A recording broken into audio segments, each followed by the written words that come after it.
تمام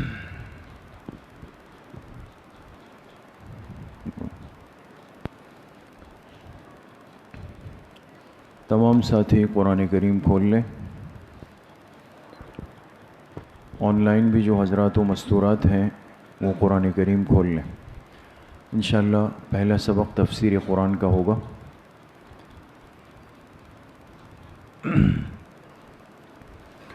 سورۃ الشمس ختم ہو چکی تھی. آج انشاءاللہ سورۃ اللیل. سورۃ اللیل ہے. شمس ہو گئی نا؟ ہو گئی. آج انشاءاللہ سورۃ اللیل شروع کریں گے.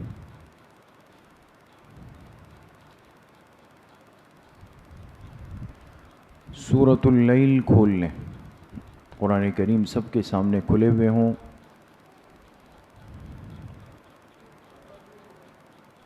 خلاصہ نہیں ہوا؟ خلاصہ بیان نہیں ہوا؟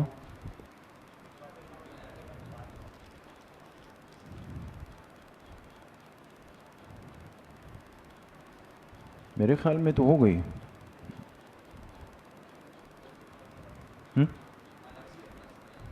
باقی ہے؟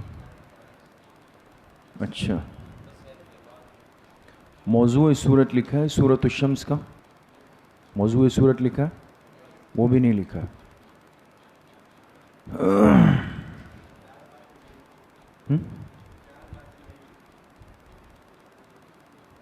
آیت کا ترجمہ ہو گیا پورا؟ تفصیل ہو گئی تھی؟ وجہ تسمیہ نہیں ہوا؟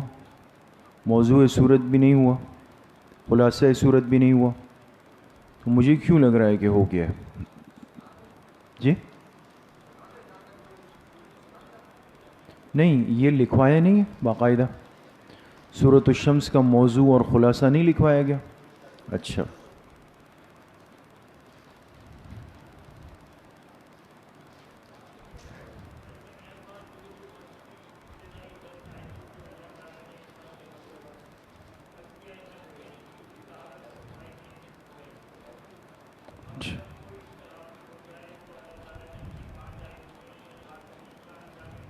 صحیح ہے،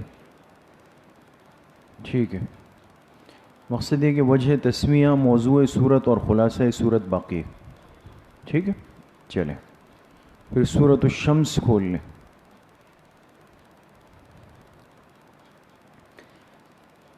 سورۃ الشمس کا ترجمہ تو ہو چکا ہے، اور جو اس میں وضاحت کی باتیں تھیں، ضروری باتیں تھیں، وہ بھی ہو چکی ہے. دوسری بات وجہ تسمیہ کہ اس سورت کو سورۃ الشمس کیوں کہتے ہیں، بالکل واضح ہے. اس لیے کہ اس کی پہلی ہی آیت میں کون سا لفظ آیا ہے؟ شمس کا لفظ آیا ہے. والشمس وضحاها.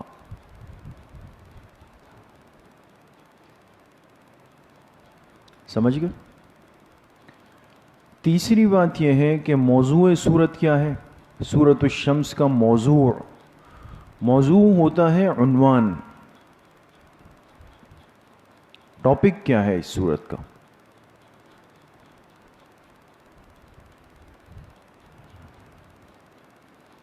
لکھیں نظام عالم. نظام عالم، عالم کہتے ہیں دنیا کو. پوری دنیا کا جو نظام ہے نظام عالم، اور خود انسان کا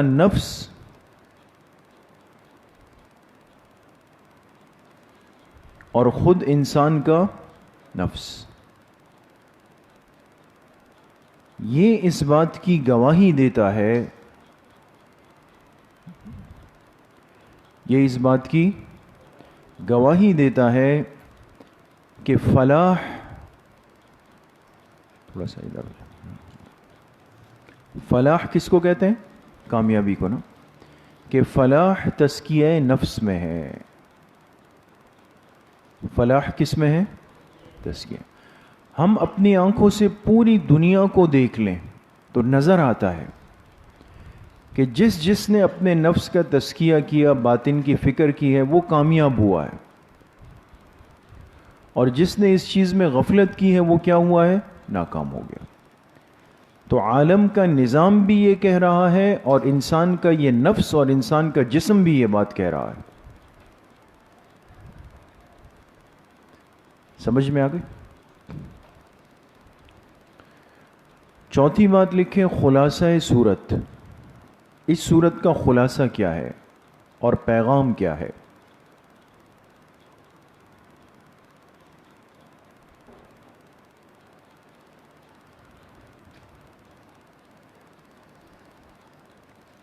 لکھے ابتدائے عالم سے، ابتدائے عالم سے، جب سے یہ دنیا بنی ہے اس وقت سے، شروع سے، ابتدائے عالم سے یہ بات مشاہدے کی ہے. یہ بات مشاہدے کی ہے. مشاہدہ کس کو کہتے ہیں؟ جو چیز آنکھوں سے نظر آ رہی ہے نا. مثلاً آپ سے کوئی کہے کہ جی میں نادرہ آفس جانا چاہتا ہوں، اس وقت چلا جاؤں، آپ کہیں گے بھئی میرا مشاہدہ ہے کہ اس وقت لائنیں لگی ہوتی ہے نا. یعنی میں خود دیکھ کے آیا ہوں کہ اس وقت میں بڑی بڑی لائنیں لگی ہوئی ہیں. تو مشاہدہ آنکھوں کی دیکھی ہوئی چیز کو کہتے ہیں. تو فرماتے ہیں ابتدائے عالم سے یہ بات مشاہدے کی ہے، یعنی خود دنیا نے اپنی آنکھوں سے دیکھا ہے کہ اخلاق حمیدہ سے، اخلاق حمیدہ، حمیدہ کہتے ہیں اچھے اخلاق، اخلاق حمیدہ سے قوموں نے نجات پائی.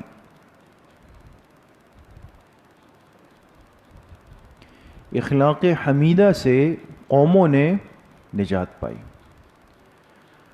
اور اخلاق رذیلہ سے، رذیلہ، رذیلہ کہتے ہیں بدترین برے اخلاق، رذیل. اور اخلاق رذیلہ سے، اخلاق رذیلہ سے ذلت و رسوائی ان کا مقدر بنی.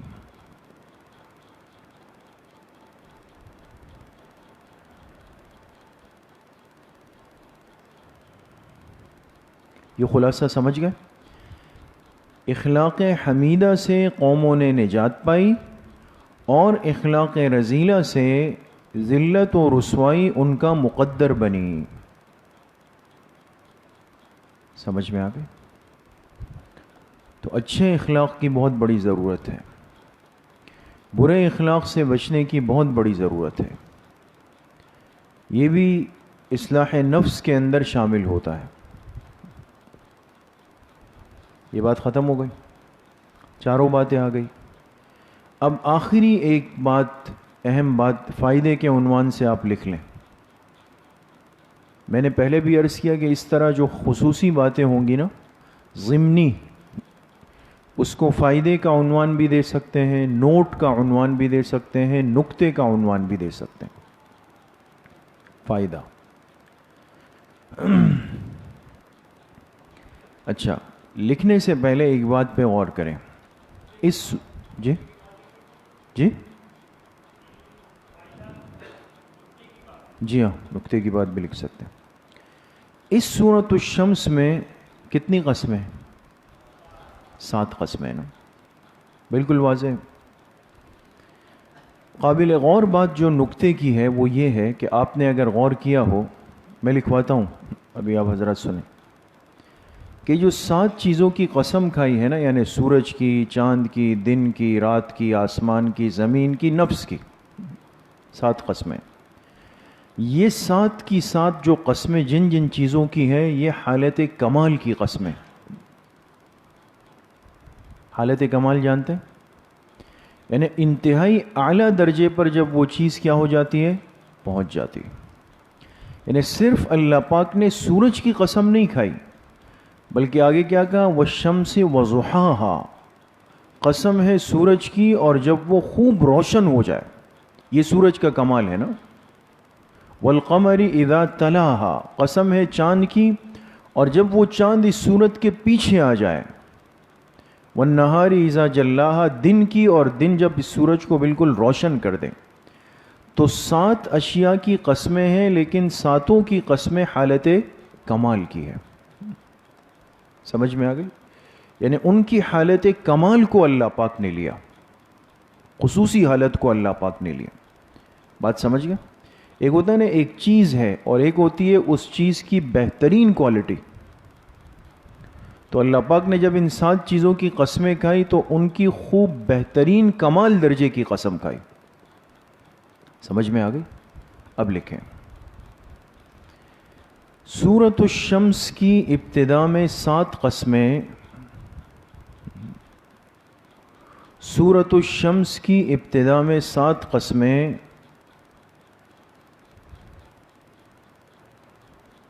ان 7 اشیاء کے حالت کمال کی ہے.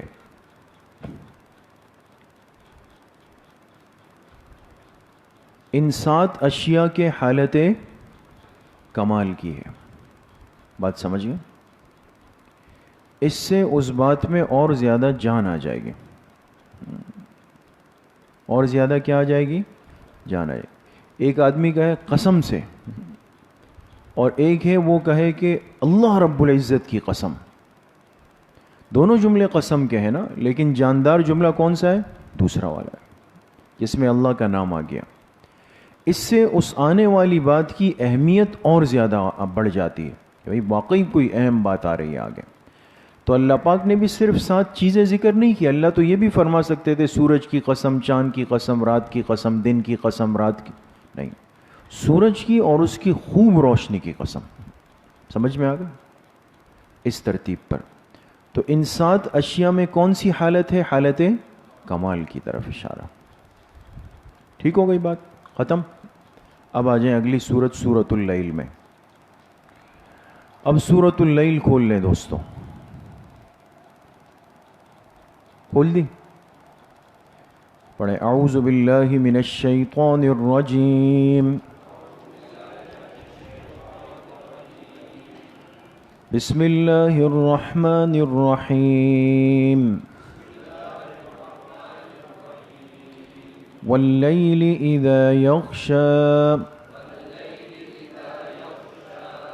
والنہار اذا تجلی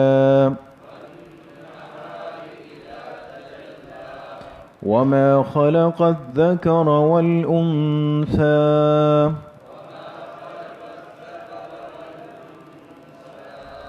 ان سعیکم لشتی فأما من أعطى واتقى وصدق بالحسنى فسنيسره لليسرى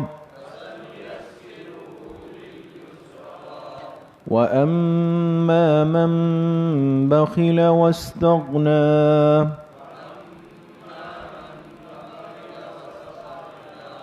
وكذب بالحسنى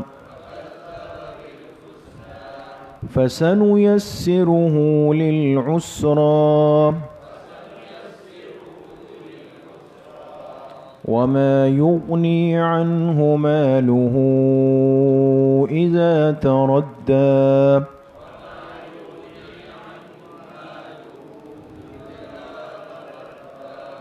صدق اللہ العظیم.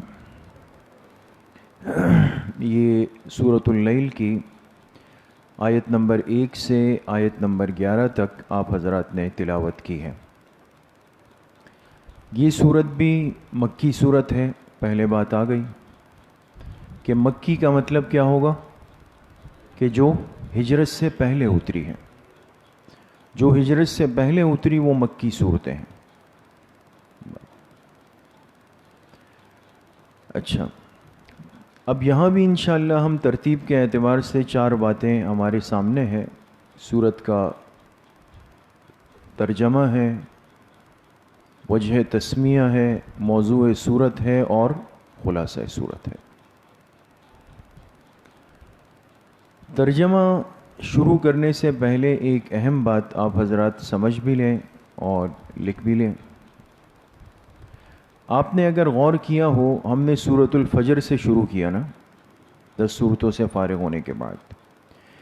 آپ کو ابھی تک کی 3 صورتوں میں یعنی سورۃ الفجر، سورۃ البلد اور سورۃ الشمس، ان 3 کا ترجمہ اور تشریح وغیرہ اہم باتیں سننے کے بعد تینوں میں کوئی قدر مشترک بات نظر آئی کیا؟ ہاں ماشاء اللہ، قسمیں آ رہی ہے ہر صورت میں۔ اب یہ کیا وجہ ہے کہ یہ ساری صورتوں کی ابتدا میں اللہ پاک مختلف چیزوں کی قسمیں کھا رہے ہیں؟ سورۃ الفجر میں بھی کھائی، سورۃ البلد میں بھی، سورۃ الشمس میں بھی، اب سورۃ اللیل میں بھی ہے۔ سمجھ میں آ گئی؟ واللیل، قسم ہے رات کی، اذا یغشا، جب کہ وہ چھا جائے، اب بھی قسمیں آ رہی ہیں۔ اس لیے ترجمے سے پہلے ایک بات تھوڑی سی سمجھ لیں کہ یہ کیا وجہ ہے اس کی۔ اس کی وجہ میرے دوستوں بزرگوں یہ ہے کہ چونکہ اب قرآن کریم کا اختتام ہے نا، یہ تو آخر کی صورتیں ہیں، قرآن اپنے اختتام کی طرف جا رہا ہے، ٹھیک ہے، اور انسان کی زندگی کا جو اختتام ہے وہ اس کی موت ہے، اور اس موت کے بعد اصل زندگی ہے نا؟ اصل زندگی جو ہے وہ موت کے بعد ہے، دنیا سے جانے کے بعد ہے۔ تو اللہ پاک اپنے اس پاک کلام کو اختتام پر لاتے ہوئے اس پڑھنے والے مسلمان کو بھی اس کی زندگی کے اختتام کا یقین دلانا چاہتے ہیں۔ قرآن ختم ہو رہا ہے نا، آخر کی صورتیں آ رہی ہیں، تو اللہ پاک اس کو یقین دلانا چاہتے ہیں کہ دیکھو آپ نے الف لام میم سے شروع کیا، 29 پارے پڑھ لیے، پھر 29.5 ہو گئے، اب دیکھو یہ کلام پاک اختتام کی طرف جا رہا ہے، ختم ہو رہا ہے۔ اسی طرح تم یقین کر لو کہ تمہاری یہ زندگی بھی کس کی طرف جا رہی ہے؟ اپنے اختتام کی طرف جا رہی ہے۔ اچھا تو پھر کیا ہوگا؟ پھر وہاں ایک بالکل دوسرا نظام ہوگا، جنت ہے، جہنم ہے، پل صراط ہے، میزان ہے، وزن عدل ہے، اللہ کا عرش ہے، ساری چیزیں۔ اب یہ ساری چیزیں جو ہے نا، آخرت کے جو احوال ہے، آخرت کے، یہ عقل میں آنے والے نہیں ہیں۔ عقل نہیں کہتی کہ بھئی 6 فٹ کی قبر میں ہے اور اس میں کہا جائے کہ بھئی مومن کے لیے وہ قبر تا حد نگاہ کشادہ ہو گئی، یہ بات عقل میں آتی؟ نہیں آتی۔ اس کی قبر یہاں پہ ہے، لیکن حدیث پاک میں ہے کہ مومن بندے کی قبر میں جنت کی کھڑکی کھول دی جاتی ہے۔ اللہ ہم سب کو نصیب فرمائے۔ یہ بات عقل میں آتی؟ نہیں آتی۔ تو چونکہ اختتام کے بعد کی زندگی عقل میں آنے والی نہیں، اور جو چیز انسان کی عقل تسلیم نہ کرے، قبول نہ کرے، تو اس کو مطمئن کرنے کے لیے بات کو مضبوط کرنا پڑتا ہے، قسم کھانی پڑتی ہے۔ سمجھ میں آ گئی؟ اس لیے اب اللہ پاک اس مسلمان بندے کو اطمینان قلبی دلانا چاہتے ہیں کہ دیکھو زندگی بھی اختتام کی طرف، اور پھر اختتام کے بعد اصل زندگی آ رہی ہے۔ اس بات کو سمجھ لو، عقل میں نہیں آ رہی تو غور کر لو کہ میں اللہ پاک اس کائنات کا بادشاہ، میں قسم کھا کے کہہ رہا ہوں کہ یہ سب کچھ ہو کر رہے گا۔ بات سمجھ میں آئی؟ یہ ہے ان آخری صورتوں میں قسم کھانے کا نقطہ، اور اصل مقصود اس کا یہ ہے۔ یہ کسی کو بات سمجھ میں آئی ہے میری؟ سمجھ میں آئی؟ اب لکھنا چاہیں تو لکھ لیں تاکہ پھر ہم آگے ترجمے میں جائیں۔ لکھ لیں، نقطہ لکھ لیں، نقطے کی بات لکھ لیں، فائدہ لکھ لیں، نوٹ لکھ لیں۔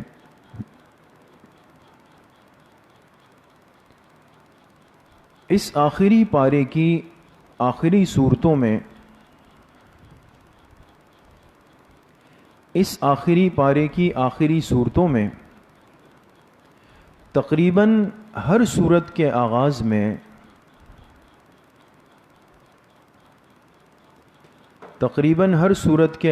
میں اللہ تعالیٰ نے مختلف چیزوں کی قسمیں کھائی ہیں، مختلف چیزوں کی قسمیں کھائی ہیں۔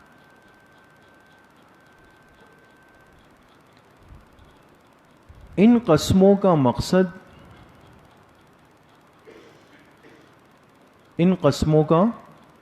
مقصد، اور ان میں اصل نقطے کی بات یہ ہے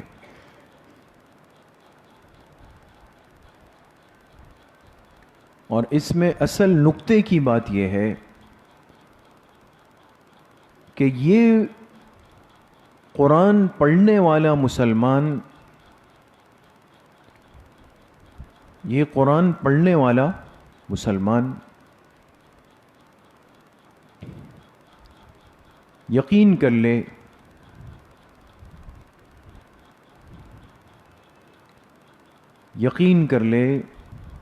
کہ جس طرح یہ کلام پاک اپنے اختتام کی طرف جا رہا ہے،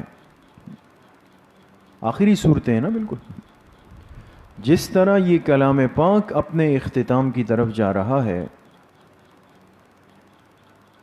اسی طرح اس کی زندگی بھی اپنے اختتام کی طرف جا رہی ہے. اسی طرح اس کی زندگی بھی اپنے اختتام کی طرف جا رہی ہے. اور اس زندگی کے اختتام کے بعد، اس زندگی کے اختتام کے بعد اصل زندگی کا آغاز ہوگا.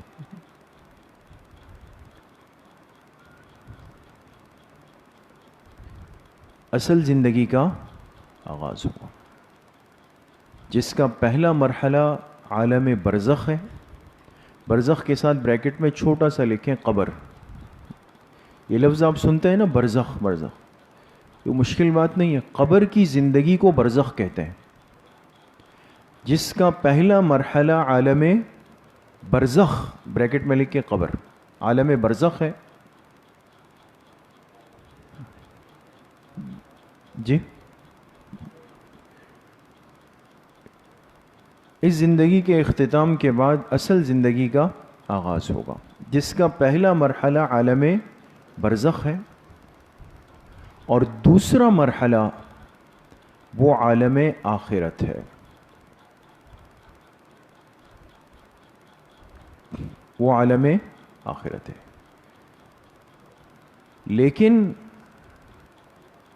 لیکن چونکہ برزخ اور آخرت کے احوال عقل میں آنے والے نہیں، لیکن چونکہ برزخ اور آخرت کے احوال عقل میں آنے والے نہیں، تو ان کا یقین دلانے کے لیے اللہ تعالیٰ نے بار بار مختلف اشیاء کی قسمیں کھائی. ان کا یقین دلانے کے لیے اللہ تعالیٰ نے بار بار، آپ نے غور کیا نا، ہر سورت کی شروع میں قسمیں آ رہی، بار بار مختلف اشیاء کی قسمیں کھائی. اب سمجھ گئے دوستو؟ اب یہ بات سمجھ گئے؟ تو قسموں کی وجہ یہ ہے یہاں پر. وآخر دعوانا ان الحمد للہ رب العالمین.